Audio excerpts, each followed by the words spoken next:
Nessa linha da polêmica ainda continua muita falação sobre a reencarnação do Emmanuel. Não, isso é verdade.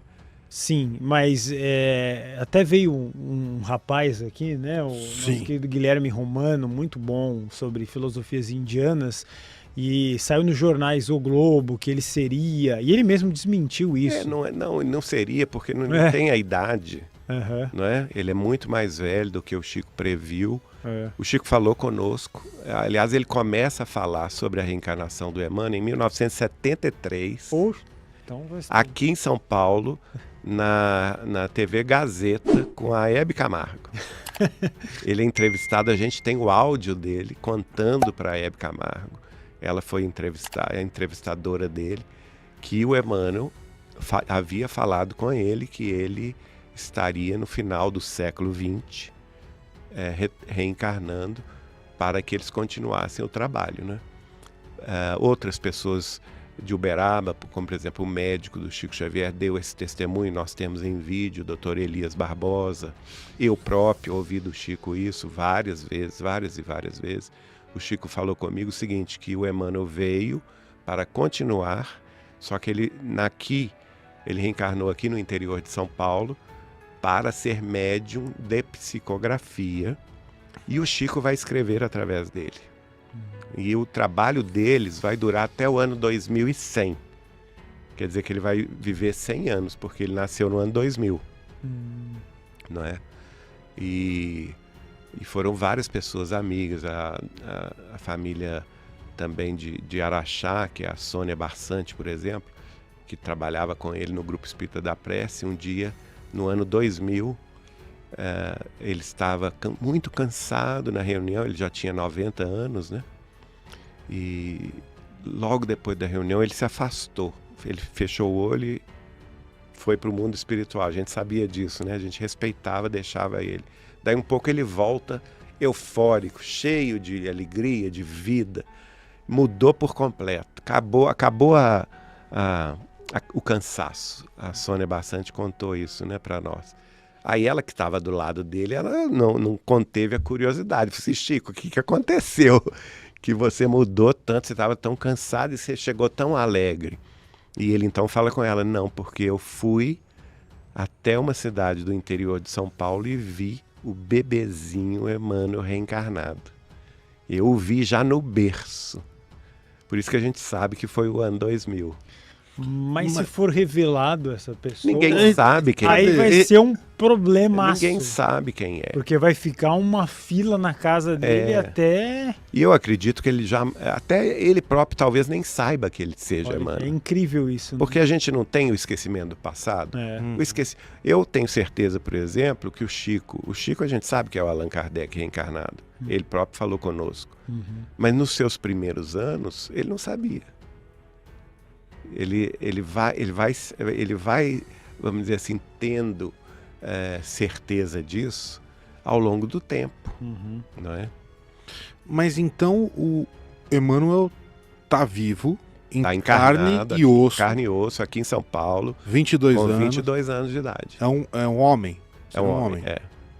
Mas o fato dele ser o Emmanuel reencarnado, isso não traz um dom mediúnico poderoso demais? Não, ele terá dons mediúnicos, sim. Assim como Chico Xavier teve.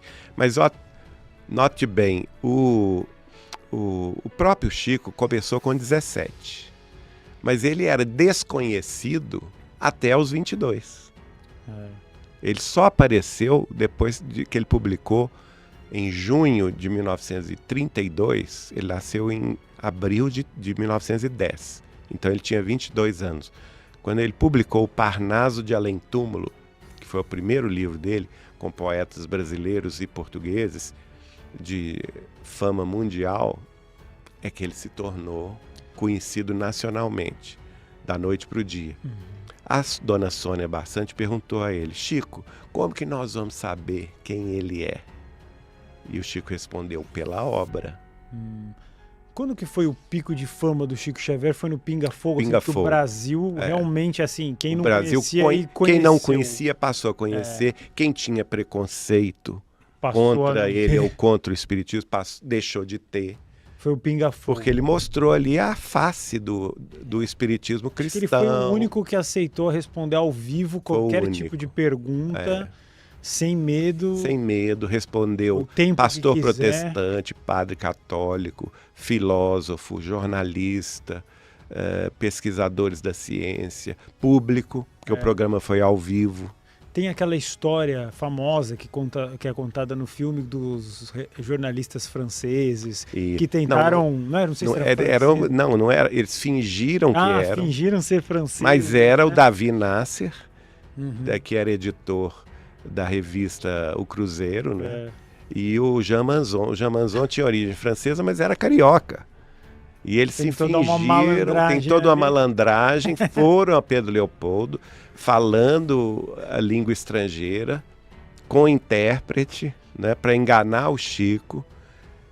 O Chico fez tudo o que eles pediram, e eles saíram de lá rindo do Chico Xavier, pegaram o avião em Belo Horizonte, voltaram ao Rio, achando que tinham desmascarado, que médio porcaria nenhuma, nós enganamos o homem e tal. Chegaram a redigir a matéria, que foi publicada no jornal Cruzeiro, só que depois que eles publicaram a matéria, e eles nem se preocuparam, porque quando eles saíram da casa do Chico em Pedro Leopoldo, eles ganharam um livro de presente do próprio Chico, dando a eles.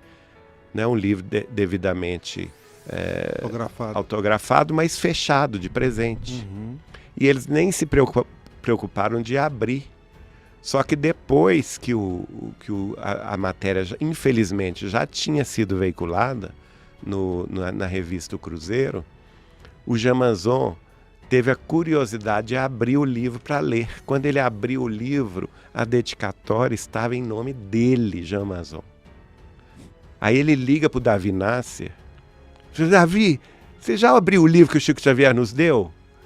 E eu disse, não abri, não. Não, faz favor, vai lá abrir agora. Aí ele foi lá, abriu o livro, estava lá, ao caro jornalista Davi Nasser. Resultado disso é que depois dessa revista O Cruzeiro vira manchete, né? No Rio de Janeiro, e o Davi Nasser escreve, em determinado momento da sua vida, ele que era judeu de origem, né? Escreve um artigo dizendo qual o maior arrependimento da minha vida.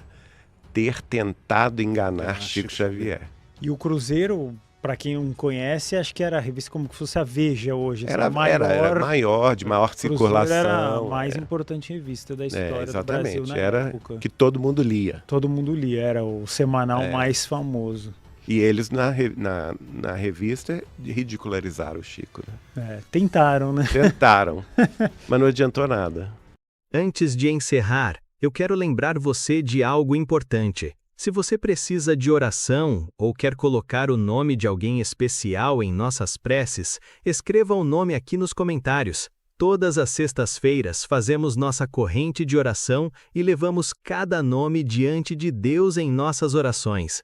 Deixe o nome nos comentários, participe dessa corrente de fé e que a paz, a luz e a proteção estejam sobre você e sua família.